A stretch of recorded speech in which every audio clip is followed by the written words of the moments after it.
కూరగాయల్లో రారాజు ఎవర్రా అంటే నేను కాకరకాయ అంటాను. ఎందుకంటే ఇందులో ఉండే ఔషధ గుణాలు ఏ కూరగాయలు కూడా ఉండదు.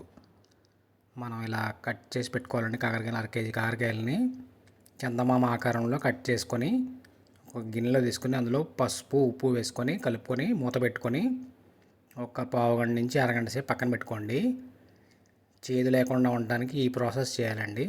మొత్తం రసం అంతా పిండుకొని ఆ ముక్కలు ఉన్నాయి కదండి, అవి ప్లేట్లో తీసుకొని ఇప్పుడు బాండీ పెట్టుకొని 4 ఎండుమిరపకాయలు, ఒక పావు కేజీ పల్లీలు, ధనియాలు, కొద్దిగా చింతపండు వేసుకొని గోల్డెన్ బ్రౌన్ వచ్చే వరకు మిక్సీలో తీసుకోండి. తర్వాత పావు కేజీ పుట్నాలు, ఎంత కావాలంటే అంత వెల్లుల్లిపాయలు, జీలకర్ర వేసి ఫ్యాన్ కింద ఆరబెట్టుకొని ఈ రకంగా పొడి చేసుకొని పక్కన పెట్టుకోండి.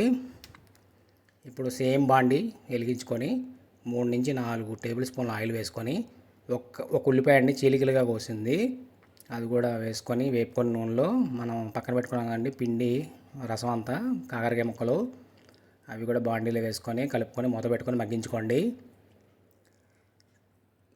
ఇప్పుడు సాల్ట్ కూడా వేసి మనం పక్కన పెట్టుకున్నాం రుబ్బి పేస్ట్ అది పౌడరు వెల్లుల్లిపాయ కారం అది కూడా వేసుకొని కాకరకాయ ముక్కలు వెల్లుల్లిపాయ కారం మొత్తం కలిసేటట్టు కలుపుకొని నేను చూపిస్తున్న విధంగా తిప్పుకొని స్టవ్ ఆపేసుకోండి. అంతేనండి, ఎంతో రుచికరమైన కాకరకాయ వెల్లుల్లి కారం రెడీ అండి.